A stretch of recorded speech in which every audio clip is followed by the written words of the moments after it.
I've seen a lot in my line of work. From routine burglaries to messy domestic disputes, you develop a thick skin, learn not to get rattled. But every so often, a case comes along that sticks with you, one that makes you question things you thought were just for scary stories. This is one of those cases. It was a Wednesday night, nothing remarkable about it. I was winding down my shift when dispatch called me up. They said a man, who I'll name Mark Davies to respect his privacy, had reported what sounded like footsteps coming from his attic. He'd already checked things out himself, but couldn't find anything, and he wanted an officer to take a look. Normally, calls like these don't make it my way. They're usually for patrol, but I was in the area and figured it was better than sitting around waiting to clock out. At worst, I'd have to chase out a raccoon or reassure Mr. Davies he was just hearing things. When I arrived, I was struck by how ordinary everything looked. Mark Davies met me at the door, a healthy, middle-aged guy, neatly dressed with a calm but slightly uneasy demeanor. He thanked me for coming and explained that the noises had started about a week ago. He wasn't the type to jump to conclusions, he told me, but it was getting harder to ignore. I asked if anyone else lived with him, just to rule out the usual suspects, teenagers sneaking around or visitors who might have decided the attic was a good hideout. But he lived alone, he assured me, and he checked all the windows and doors multiple times. They were always locked. We walked through the house to the attic access in the hallway. It was one of those pull-down ladders that squeaks when you lower it, and I could feel the slight hesitation in his movements as he pulled it down for me. The attic access creaked open, and a stale, musty smell hit me as I climbed up, flashlight in hand. The air was thick, almost too thick, and everything felt strangely still. The attic was large, with exposed beams and insulation sticking out in clumps. Dust coated every surface, disturbed only by the faint marks of recent footprints. I followed the trail with my flashlight, squinting to make out the path. It led to a dark corner of the attic, partially hidden by a stack of old boxes. That's when I saw it. There, tucked into the corner, was a small setup, a kind of makeshift altar, if you could call it that. Half-burnt candles surrounded an overturned crate, their wax melted. On top of the crate, someone had arranged a strange collection of objects, a small bundle of what looked like animal bones, a rusted key, and a photograph of Mark. I hadn't noticed the photo at first, but as I drew closer, the flashlight beam hit it. The face had been scratched out violently, like someone had taken a knife or some sharp object and gouged into the photo repeatedly. For a moment, I just stood there, staring. This wasn't just some squatter looking for a place to stay. This was something darker, something intentional. I looked around, suddenly aware of every sound, every creak. Whoever had set this up had been here recently, and the setup itself didn't feel like it was meant for good intentions.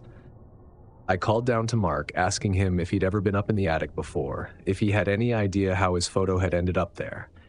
He seemed genuinely baffled, even a little scared when I described what I was seeing. "Are you sure?" he asked, his voice strained. "That can't be possible. I don't know anyone who would do that." I took a few photos of the setup and told him I'd remove it, hoping it would help ease his mind. But the whole time, I couldn't shake the feeling that I was disturbing something better left alone. After packing up the strange items, I double-checked the attic, making sure there was no other way in, no hidden entrances or loose panels. Everything was sealed tight.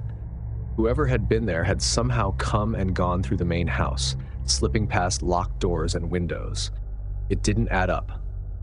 When I went back downstairs, Mark was visibly shaken. I tried to reassure him, telling him it was probably some prank and that I'd cleared everything out, but he didn't look convinced. Before I left, I told him to call if he heard anything else, no matter how small. He nodded, but I could tell he was already looking over his shoulder, as if he could feel something watching him.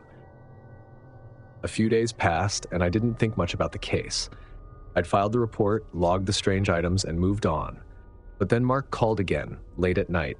He sounded rattled, his voice low and shaky. "They're back," he said, whispering. "The footsteps, they're back." I drove over, and this time, the tension was palpable. He met me at the door, looking pale, eyes darting toward the ceiling every few seconds. He told me he'd heard the footsteps again, just like before, as if someone was pacing above him. This time, though, he swore he'd heard faint whispers, a murmuring voice that seemed to come and go, fading in and out. We checked the attic again, but everything was just as I'd left it, empty, sealed. There was no sign of anyone, no new footprints in the dust. But the air felt heavy, thick with a kind of stillness that made the hair on my arms stand up. I'd seen nothing like it before, and I was starting to wonder if we were dealing with more than just a trespasser. I told Mark I'd keep the case open, that we'd monitor the area. But as I left, I couldn't shake the feeling that something was still there, hiding in the corners, watching us. A couple of weeks later, I got a call from the station. Mark had been admitted to the hospital. He'd been found in his bed, weak and barely able to speak, his once healthy frame gaunt and frail. His doctors couldn't find a physical cause for the sudden decline, but I knew something was wrong, something that had nothing to do with illness. As I sat down to review the case files, I felt a creeping unease settle over me. I kept going back to the altar, to that scratched-out photo of Mark's face. The ritualistic setup, the way his health had plummeted, it felt like a warning, a message meant for him alone. The more I thought about it, the more convinced I became that whoever had set up that altar had intended to harm him in ways that went beyond the physical. After consulting with my superiors, we decided to launch a formal investigation. We couldn't ignore the possibility that someone had targeted Mark, that the person who had set up that twisted altar might be responsible for his decline. The investigation turned up nothing concrete, but that sense of dread never left me. It was back in 2017, and even now, when I think back on it, I wonder what really happened in that attic. What unseen force had taken hold in Mark's life? The case remains open, but in my mind, it's one of those that will never have a neat ending.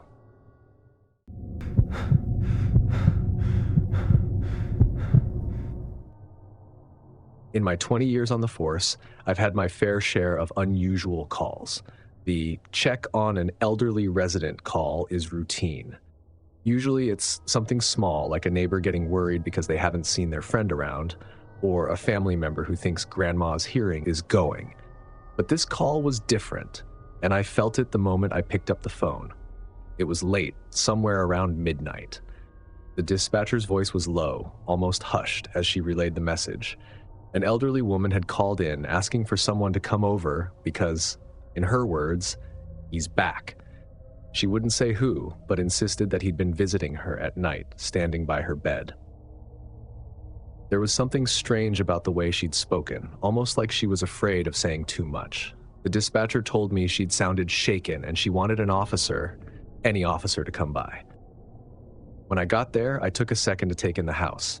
It was small, well-kept, one of those quaint little homes with a garden out front and lace curtains in the windows. The lady answered the door. She looked frail, tiny in her nightgown, with silver hair pulled back into a neat bun. But her eyes were wide, darting back and forth as though she were looking for someone over my shoulder. "Thank you for coming," she said. "I didn't know who else to call. He's back again." I tried to keep my expression neutral, my tone calm. "Who's back, ma'am? Can you tell me a bit more?" She looked around, then motioned for me to come inside. I followed her to the living room. She sat down slowly, her hands trembling as she placed them in her lap. "It's my husband," she finally said, her voice wavering. He passed a few years ago. I know it sounds ridiculous, but he's been visiting me. Every night this past week. He stands by the bed, just looking at me. Doesn't say a word, just stands there, watching. Her words hung in the air, and I tried to gauge if this was some kind of grief-fueled delusion, or if she was simply lonely. But there was something in her eyes that made me pause, something haunted, almost desperate. I chose my words carefully. Sometimes when we miss someone, we might feel their presence, maybe even imagine they're there. She shook her head, cutting me off. "No, this isn't my mind playing tricks on me, officer. I know what I'm seeing." Her voice grew a little stronger, almost defiant. He was here, right there, at the edge of the bed. I could feel him. The way he looked at me, It wasn't like him, not like the man I knew. That last part made the hairs on the back of my neck prickle. I knew it was my job to reassure her, to tell her that it was likely nothing, but the way she spoke, it got to me. I told her I'd keep an eye out, that she could call me anytime, day or night, if she felt unsafe. I tried to give her a comforting smile, but it felt flat, unconvincing. When I left, she stood by the door, watching me go, her gaze following me all the way to the street. I could tell she wasn't reassured, and I couldn't blame her. There was something about the way she'd looked at me, a strange mixture of resignation and fear, that left a weight on my chest as I drove away. The next day, I couldn't shake the feeling that something was wrong. So, even though I wasn't assigned to check on her again, I decided to swing by her house in the afternoon just to put my mind at ease. But when I arrived, I saw 2 other officers already there. The look they gave me when I walked up confirmed what I feared. The lady was dead. They found her in her bed, lying perfectly still, with a note placed carefully on the bedside table. The note was brief, just a few words scrawled in shaky handwriting. "He's here for me now." I stepped into the bedroom, my stomach twisted as I took in the scene. She lay there, eyes wide open, her face frozen in an expression I couldn't quite read. Was it fear? Resignation? There was something about it that felt unnatural, something that didn't sit right. I spent a long time looking at that note, those 5 words staring back at me like a warning, and the longer I looked, the more unsettled I felt. She had believed her husband was coming back for her, and in some strange, inexplicable way, it felt like she'd been right. For the next few days, I couldn't stop thinking about her. I'd go about my shift trying to focus, but her face, that note, kept coming back to me. There was a lingering sense of dread that I couldn't shake, like I'd missed something crucial, some piece of the puzzle that would explain it all. And then something strange happened. A week after the lady's death, I still couldn't shake the feeling that something was unresolved. Her conviction that her husband had returned to visit her, standing by her bed each night, weighed on me. For reasons I couldn't quite justify, I found myself heading back to her house one last time, as if I needed to see it again to put the case to rest. The house was silent when I stepped inside, that heavy, unnerving kind of silence that feels like it's holding its breath. Everything looked as she'd left it, her knitting draped over the armchair, her reading glasses resting on a stack of old paperbacks, the faint scent of her perfume hanging in the air. When I reached her bedroom, I hesitated at the door, almost feeling like I was intruding on something. But I took a steadying breath and stepped in, looking around. Nothing was out of place. The bed was neatly made, her slippers still by the bedside, but as I stood there, something felt wrong. The air was colder than the rest of the house, and a strange weight seemed to settle around me, like I was being watched. I could feel a presence, something I couldn't see but knew was there. I scanned the room, telling myself it was all in my head, but that feeling wouldn't go away. It was as if someone was standing just out of sight, watching me. My heart began to race, every instinct telling me to leave. I took a step back, eyes on the empty space by the bed, the very spot where the lady had claimed her husband would stand. Without another thought, I turned and left, closing the bedroom door behind me, as if that could seal in whatever was lingering in there. As I stepped outside, I took a deep breath, the weight lifting instantly. And I couldn't shake the thought that maybe the lady had been right. Her husband, or what was left of him, hadn't left her alone, even in the end. I haven't gone back since. Some presences in some places are better left undisturbed.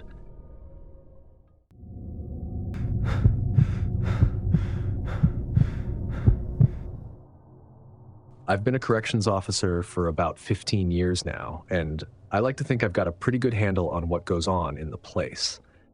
The jail I work in is nothing special.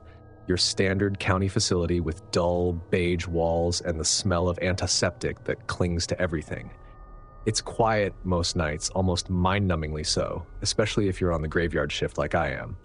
A lot of guys hate night shifts, but I like it. I enjoy the quiet routine of making rounds, checking cells, and staring at the monitors. You get into this kind of rhythm, knowing exactly where you'll be every hour, every half hour, and you get used to seeing the same things over and over. Nothing ever really changes here.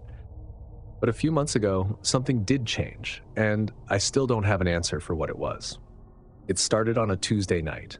I remember because that's when we do extra rounds to make sure no one's up to anything they shouldn't be.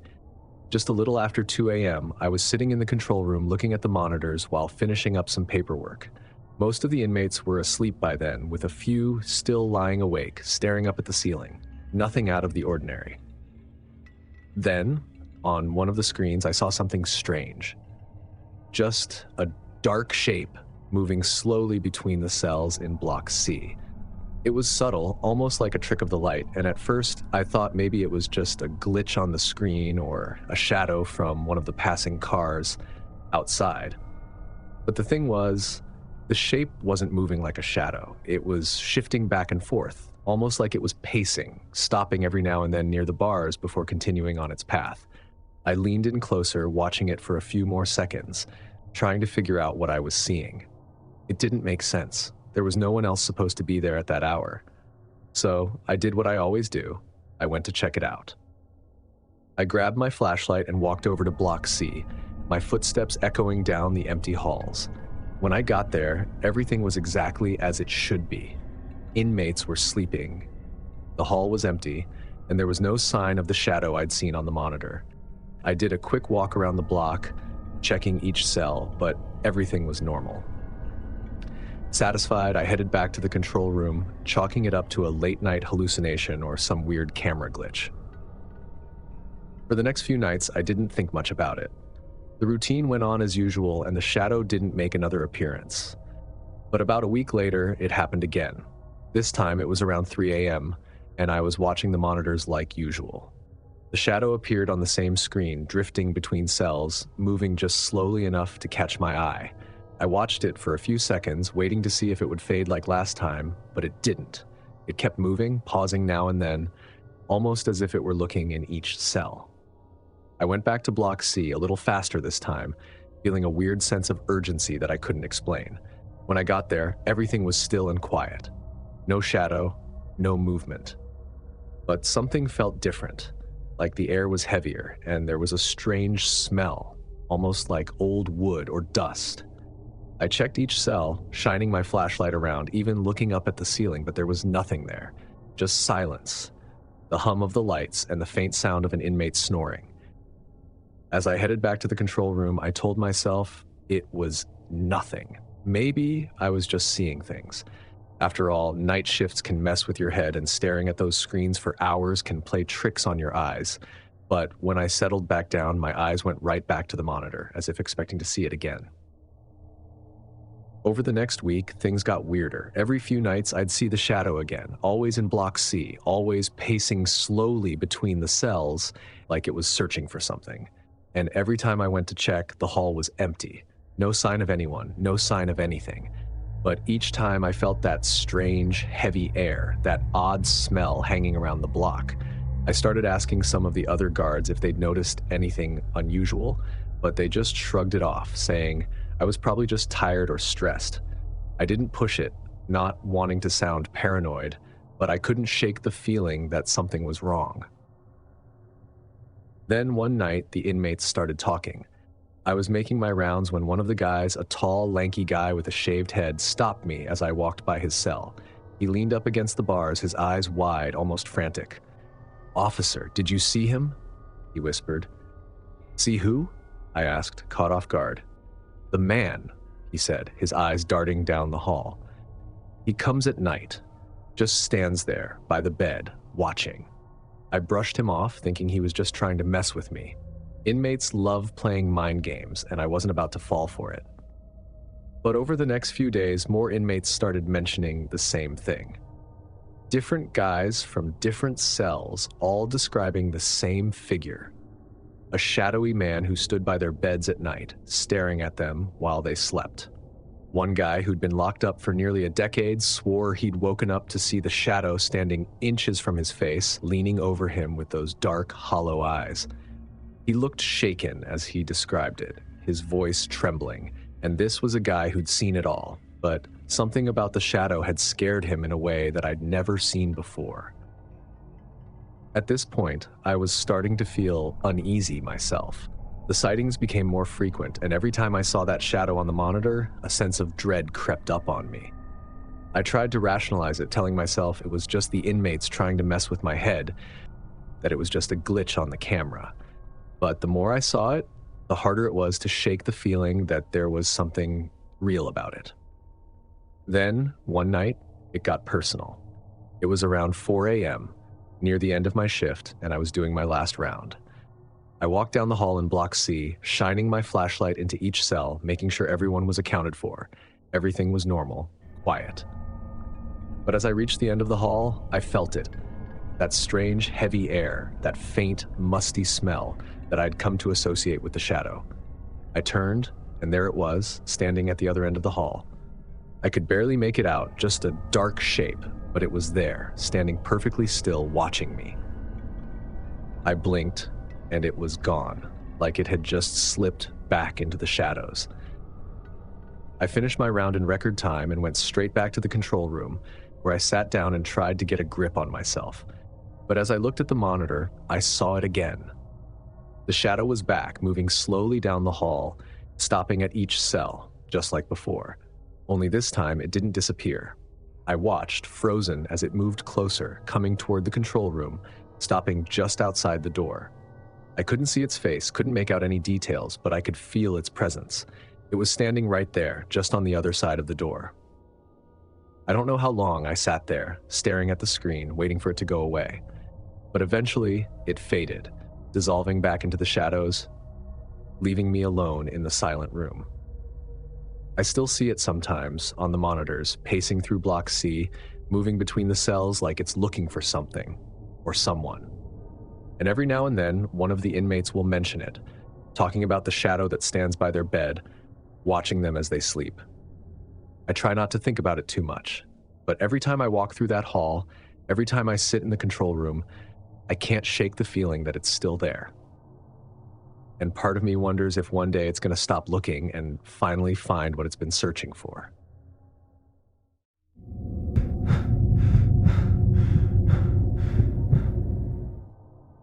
I never expected to be assigned to patrol a cemetery, and I can't say I was thrilled about it. Cemeteries don't exactly make for comfortable environments at the best of times, especially in the dead of night. But we'd had reports of vandalism lately, people messing around after hours, and the department was stretched thin, so I got the assignment. I told myself it would just be a quiet shift, checking the grounds, scaring off any punks if they showed up. In and out. I showed up around midnight, figuring I'd just take a quick walk through, mark it on my log, and head back to the station. As I parked near the entrance, the fog was thick enough that I could barely make out the headstones in the distance. The air was cold and damp. It's hard to explain, but there was something about that place that felt different as soon as I stepped out of the car. There was an old iron gate at the entrance, and as I walked through it, I could hear it creak behind me, echoing in the silence. My flashlight beam cut through the fog, illuminating the rows of headstones. I didn't want to admit it to myself, but I was uneasy, even a little on edge. I kept looking over my shoulder, expecting to see something moving behind me, but it was just me and the endless rows of stones. I started my patrol, weaving between the graves, scanning for any sign of movement. The fog was thick enough that I couldn't see more than a few feet in any direction. I tried to focus, reminding myself that it was just another shift, just a place like any other. But the feeling of being watched kept creeping up on me, like there was something just beyond the fog, out of sight, tracking my every move. After a while, I started to relax a little, convincing myself that the eerie feeling was just my mind playing tricks.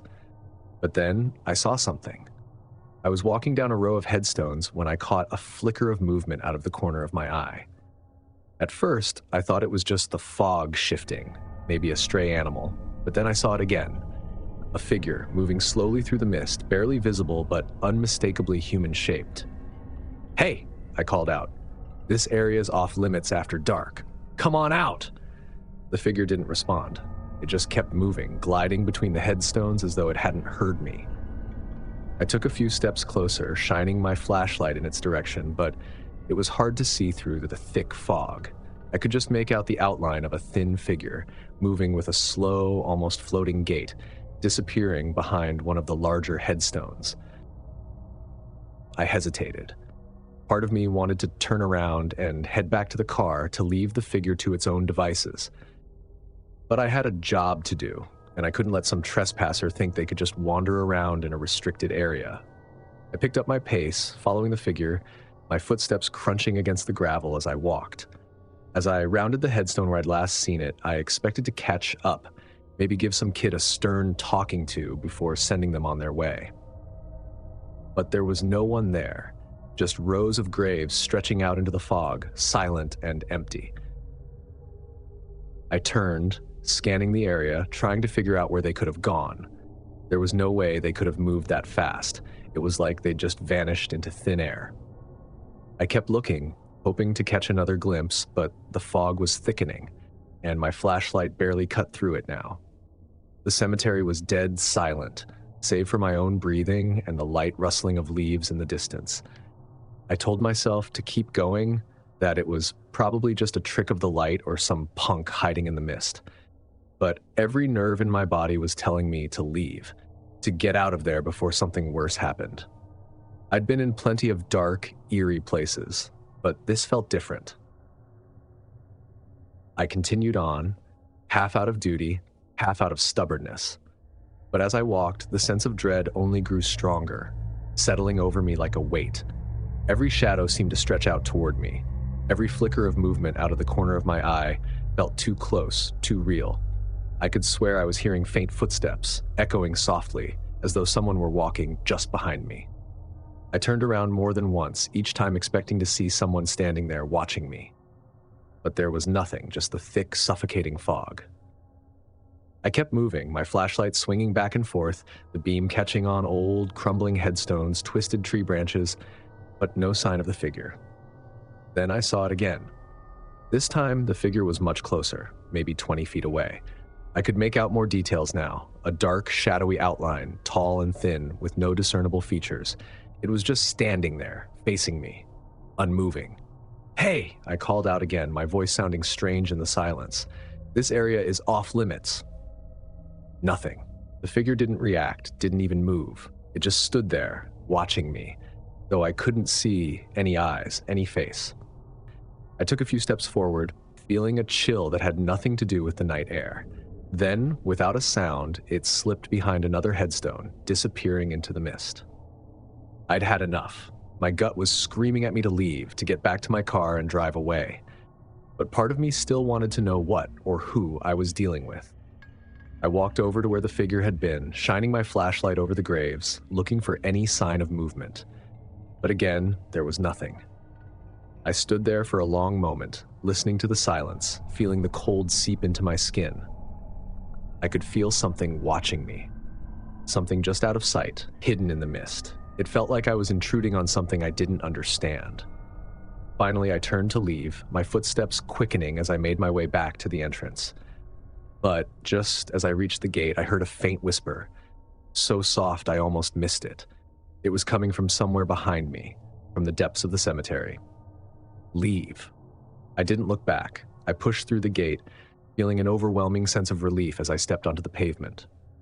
I walked straight to my car, started the engine, and didn't look back until I was a mile down the road. My hands were shaking as I gripped the wheel, my mind racing with everything I'd seen or thought I'd seen. I told my supervisor the next day that I didn't want to do another cemetery patrol, and thankfully, they didn't ask questions. I don't know if they would have believed me anyway. I'm not sure I even believe myself. But one thing I know for sure is that something was out there that night, something I don't want to understand.